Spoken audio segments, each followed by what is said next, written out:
What's good, everybody? It's your boy here, and we're back with another video. And we're back with another ACC SEC Challenge preview type of video. This time we're going to be doing multiple games. We're not just going to do one game like we did last night with Oklahoma and NC State.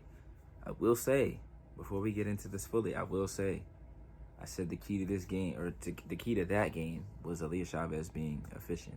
And I think she dropped like 32 points, 31 points last night. So, not saying I know ball, but I feel like I do. But before we get fully into this video, make sure you guys like, comment, and subscribe. You don't really have to comment because I haven't talked about anything yet, but make sure you like and subscribe for sure. Both of those are free. If you don't want to like yet and you want to wait till the end of the video, do that too. That's also appreciated. But we've done a lot over the last couple of months on this channel. We're going to keep doing even more. I'm going to try to post every single day on this channel. I don't know if I want to post on weekends. So maybe every weekday of December. We'll see how that goes. Maybe I will. I don't know yet. I guess it depends on what pops in my head and what kind of ideas I get. But that's neither here nor there. Let's get straight into it. We'll talk about South Carolina and Louisville first because, well, two games play at 7, but whatever. South Carolina, one of the best teams in the country, coming off a loss to Texas. So I know, and they haven't played in a week, so I know they're going to come back with a lot, I don't want to say anger, but with a lot to prove, not to other people, but to themselves mainly probably. Like they definitely are going to have a foul taste in their mouth from losing that game because both teams had a lot of chances to win that game, and obviously Rory Harmon hits a big shot at the end, and Texas ends up winning. And again, it's a tough loss to have, but it's a better loss to have in November than to have it in March or April. So if South Carolina can learn from that game, then having that loss early is good. Same thing that I said for UCLA yesterday. UCLA losing that game could be good for them because it allows them to see what they need to work on, what they need to fix. Because as good as those teams are, there are a few teams that are there. There's going to be teams that are still like should be on their level, but aren't going to be on their level. Like, no disrespect to Louisville, but like Louisville in this game, or like a Duke. Like they have the talent, they just haven't been able to put it all together, and the coaching and the game plan hasn't come together the way that other teams have put it together. So I do think Louisville is still a really good team. I think they have a great coach. Jeff Waltz is a phenomenal coach. He's been a really good coach for a long time, but I don't know if this Louisville team can match up and keep up with this South Carolina team. We're not that far removed from Louisville dropping a game to Kentucky, and that's not to say that Kentucky's not a good team, because they are, but I'm willing to bet that Kentucky is not better than South Carolina. So I think it's definitely going to be a difficult game for Louisville again, especially with South Carolina coming off a loss. And I don't know if Louisville is going to be able to contain them in the front court. I don't know if they have an answer for Joyce Edwards. I don't know if they have an answer for Okai either. It's really tough to play these top teams, and I do give them a lot of credit for matching up with it. Like Louisville's first game of the season was UConn, and the first half of that game wasn't very good, but the second half of that game was much better.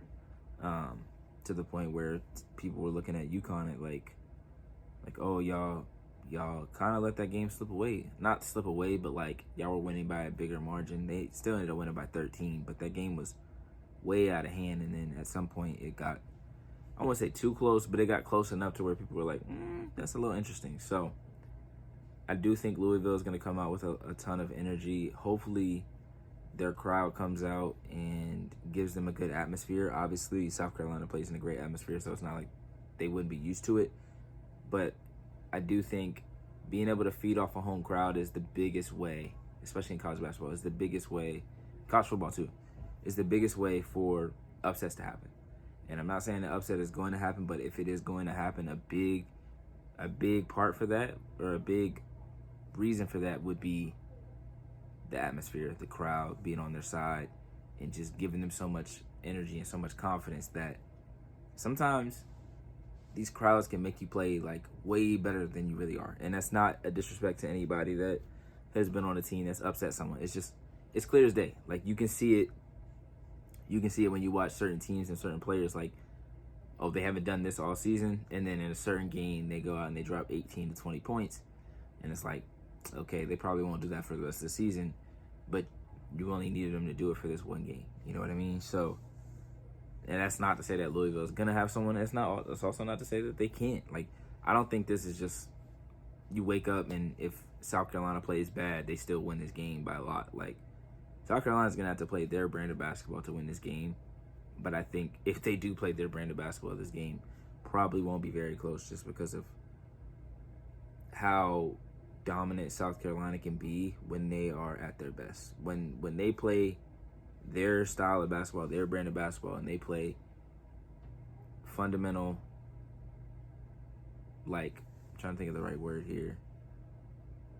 Like, they play confident. They don't depend on one player or depend on one kind of shot to get them to where they are. Like, when they play when they enforce their game plan, there's not a lot of teams that can beat them. And I know I said this last week, and Texas ended up beating them. I don't think they did. I think Texas did a good enough job of slowing them down and not allowing them to do the things that they like to do the most. Also, there's just a lot of missed layups, and I don't foresee them missing that many layups tonight.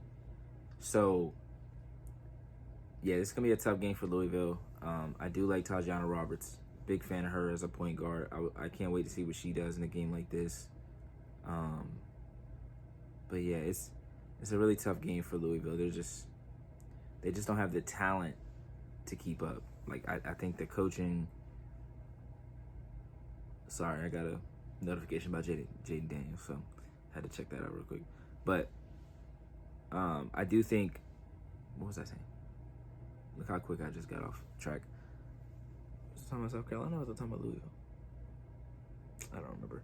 Either way, I do think Louisville has done a good job of building and continuing to build even when players have left, like Dana Evans, who graduated, Haley Van Lith, who transferred, Peyton Verhulst, who transferred, still being able to bring in talent. I do think they're, like, I don't want to say they're young, but they're just, like, in between of, like, they don't have that elite talent that the top teams do. And some of the top teams have multiple players that are elite. And when you don't have at least one of those players, it's hard for you to win games. Like, even Notre Dame, who I'm not super high on this season, they still have a chance to win games like this because they have Han Hidalgo. But there isn't anyone on this Louisville team that you can say is in that same light of a player like Joyce Edwards or Tanaya Latson or AZ Fudd, Sarah Strong, Full Wiley, Flau'jae Johnson. Like, there's just so many different players that you would look at and say, okay, if you have one of these players, like, you have a chance of winning any game. I don't think Louisville has that. And I do think they are capable of winning the ACC. I think them and North Carolina look like the best two teams in the ACC right now. I think NC State is going to have something to say about that by the end of the season. But I don't know. It's just going to be a really hard game for them. I don't foresee them winning this game. Then we have, what's the second game is?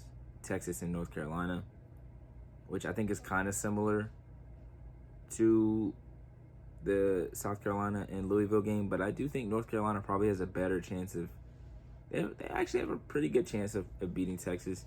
And that's not to say that I don't think Texas is elite or one of the best teams in the country, because I do, but I do think there are nights where their offense just doesn't flow well, and maybe that's just the past and that's not a thing anymore. But I will say, I was really impressed with what Rory Harmon did, because I came into the season saying that I wanted her to be more aggressive, wanted to see her shoot the ball more and efficiently. And then after what we had seen from players like Aaliyah Crump and Jordan Lee, I was like, okay, maybe we don't need to see that. Maybe they don't need that version of Rory Harmon to be at their best. And then she turned around and had two phenomenal games against UCLA and South Carolina, and ended up winning Players Era MVP. So if you can get that from Rory Harmon, get what you get from Madison Booker, and then you still have Aaliyah Crump, Justice Carlton, and just said her name. I said Laquan. Jordan Lee. If you still have those three all competing and bringing positive impact to the game, this is going to be a really hard team to beat. And I do think North Carolina has good enough talent to stay in this game. I just don't know if it gets to the end of the game, if they have enough. For North Carolina to win this game, it's going to take a balanced effort from everyone. Obviously, you want your senior players and your experienced guards and Nyla Harris and Indian Ivar to step up and give you big moments and energy. But you also need a good bit from Alina Arnosalo, Sierra Toomey. You're going to need a lot from everybody. Like, it's going to have to be a balanced effort. But I also think this could be a game where either Sierra or Nyla Harris gives you 18 to 20 points and just gives you a better chance of getting to that late part of the game, even though Texas probably has the advantage there because they are the more experienced and more talented team on paper. You just never know once you get to that moment. Like Stanford and Tennessee last night, like as the game went on and on, like Tennessee left Stanford in the game for so long, it was just like, bro, if you give them too many chances, they might end up taking it and winning this game. Obviously, they ended up losing, but they were another turnover away. I think they had like 28, 29 turnovers last night, and they only lost by like 2 or 3 points. Like, if you cut those in half, they probably win that game. So, like, those are things that you have to take care of. Like, I always talk about turnovers and confidence and all these other things and being efficient. But there's a lot of things that you have to take care of to beat teams like a Texas or a South Carolina. I think Texas has a chance to run away with this as well. I just feel like coming off the UCLA and South Carolina win, you cannot have a letdown. And a lot of times you see that in college sports. And sometimes in pro sports too, of like you get that big win and then you have a letdown in that next game. But I think they realize where they are and what they can do with this team this season. And I'm not going to say they can go undefeated because the SEC is really, really tough. But I do think they want to position themselves well enough to be that at least the second number one seed. And sometimes that doesn't matter. Sometimes it's just, it is what it is. But there are times that being that really does help you, and it'll give you the opportunity to not have to play UConn. You could play potentially at UCLA. Obviously, you would have already played South Carolina 2 more times by then. So I do feel like there's an opening from that 2 to 5, maybe 2 to 7 spot or spots of just positioning. Like, obviously, it's only December, so positioning is not like huge right now. But these kinds of wins give you that upper hand, continue to give you that upper hand because they have the head-to-head against UCLA. They currently have a head-to-head against South Carolina, but they could play them 2 to 3 more times depending on what happens in the conference tournament. So they need to continue to stack wins for sure. They need to continue to play at a high level. More than anything else, continue to play at a high level. You don't have to worry about, like, I wouldn't say go into this game like, oh, we need to get this seed. Obviously, it's December. You don't think about that. But stacking wins, stacking good wins, like this is still a good win. Even if they end up blowing out North Carolina, this is still a really good win. This is still a really talented team. So they have to go into this game with the same mindset they were going into the UCLA and Texas and South Carolina game of no letdown, energy, effort from the start to the finish, and that's it. The next game is Ole Miss and Notre Dame, which super interesting game. I think this is gonna be tough for Notre Dame. I feel like I've been saying this since the season started, and people are probably gonna think I'm a Notre Dame hater, which I am not. But I just think this matchup in particular is gonna be tough for them because I don't trust their post players or their post defense for that matter. And you're going against Cody McMahon and Christina Walla, who are both very physical players, and Cody McMahon is gonna challenge you at the rim constantly. And then so is Christina Walla. Like, it's not like she's shooting from the 3. So being able to, like, they're gonna have to be very, very pesky the way they were against against USC. But I think Notre Dame being at home helped them a lot in that game. They're on the road. Ole Miss typically does a good job of coming out for the women's team. So this could be another interesting matchup for Notre Dame. I don't think they'll get blown out. I don't think this is going to be like to the extent that they lost to Michigan, because I don't think Ole Miss is that good of an offensive team to blow them out that badly. But I do think it's going to be very tough for Hannah Hidalgo to get off. I don't think Coach Yo is going to allow her to just navigate everything offensively.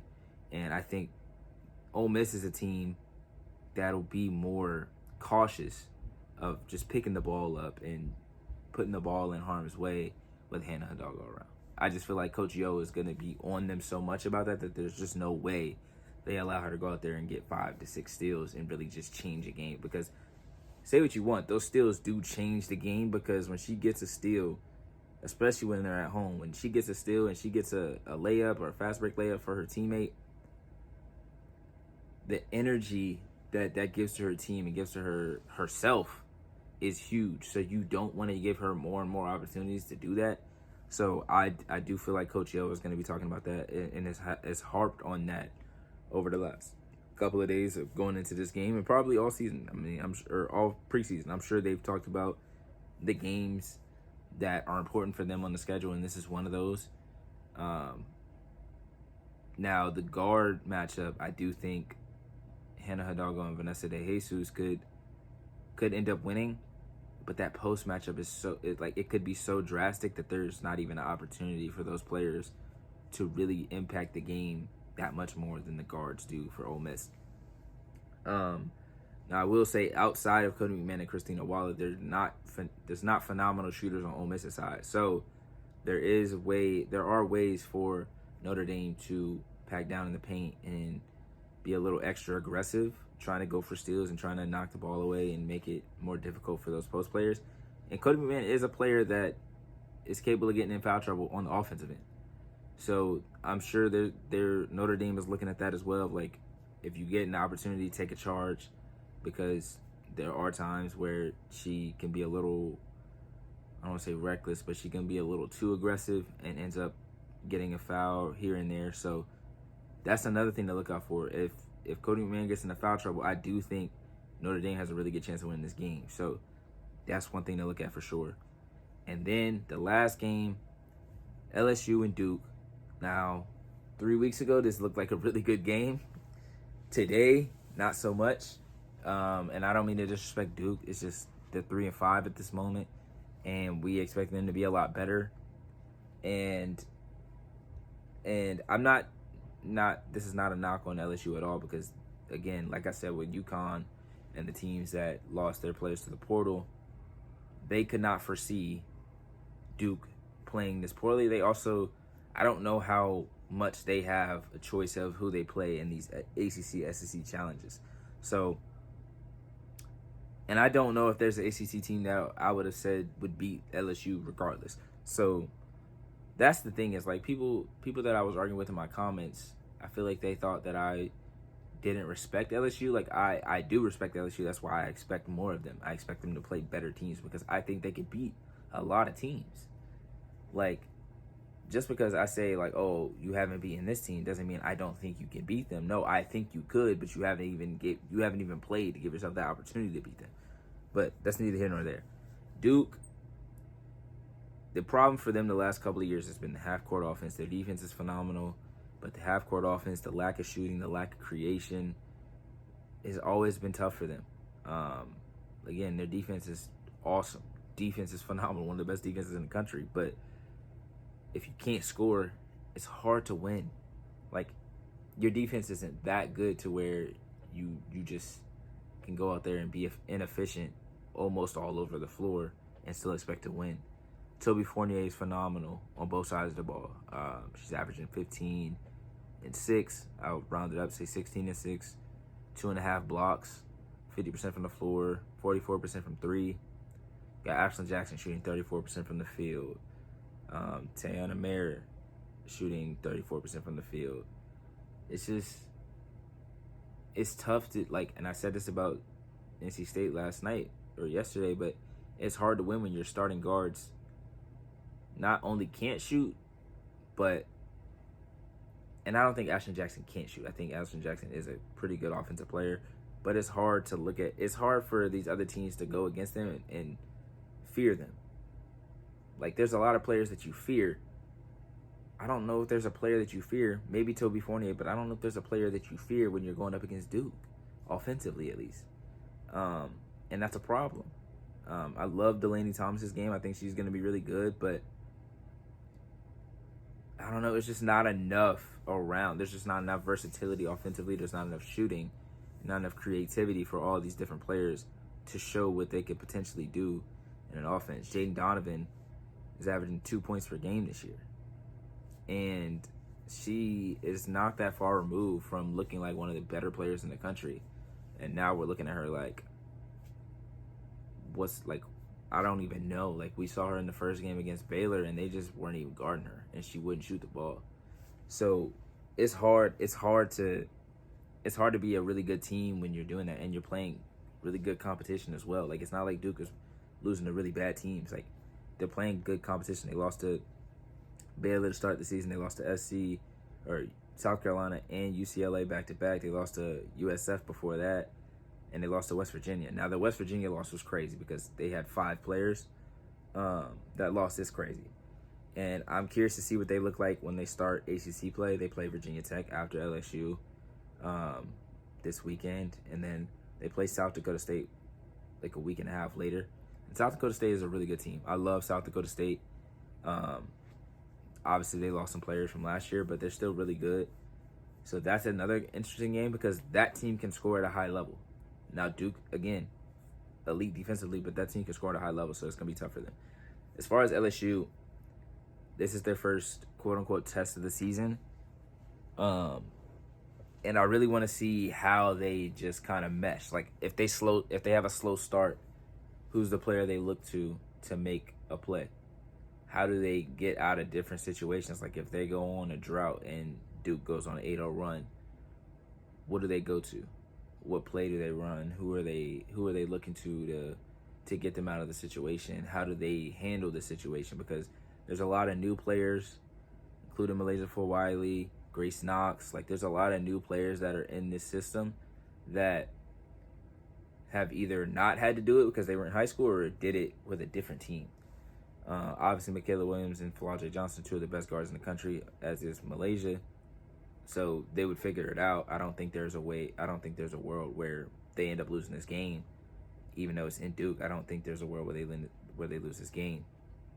Now, but I will say Duke being on a 3-game losing streak, I feel like they're gonna come out and try to play with just a ton of energy and just you have to play fearless. Like, you cannot play with fear. They played really good against South Carolina, not as well against UCLA. Sorry. So, I do think LSU is going to have to play at a high level. I don't think they can just go into this game thinking they're on a 3-game losing streak. They haven't beaten any good teams this year. We're good. No, you still have to play this team like they are Duke because they still have that talent on either side. Like, even though it hasn't shown up on the court as much and as consistently as you'd like, it's still there. So you have to respect that part of it, that aspect of the game. You don't want to cheat the game. You cheat the game, bad things happen. But I don't really see a world where Duke can win this game just because, like I said earlier, with South Carolina, Texas, like, there's just too much talent on one side. And if you don't have elite talent on the other side, at least one, it's hard to stay in these games. Kate Koval and Toby Fournier is going to be a really fun matchup to watch. I do think Toby Fournier can still play really well in this game, but it's going to be a lot. It's going to be a lot for them to keep up with just because, I mean, LSU can score at a high rate. They would have to, like, shoot super poorly to stay in this game, and I don't foresee that happening. But I do want to see what the rotation looks like, how Kim Mulkey plays while this game is still close. If the game stays close the whole time, how does she navigate all of that? I want to see Amaya Joyner in these kind of situations as well. And yeah, I mean, hopefully these are very entertaining games. I think games could end up being better than most people expect. And maybe they're not. I think SEC is up like 5-1. Maybe there was a game already today and I didn't notice, but I don't know. Maybe they're up 7-1 because they said they needed 9 wins to clinch. I don't remember, but they kind of ran through the ACC yesterday, so it'll be interesting to see how these games go. But make sure you guys are tapping in with those games. They'll be on ESPN, ESPN2 for tonight, starting at 7. So make sure you tap in with that. Make sure you tap in with the channel. Like, comment, subscribe. Let me know how you feel about each game, who you think could win, what are the X factors, all these different things. Let me know. And thank you guys for watching.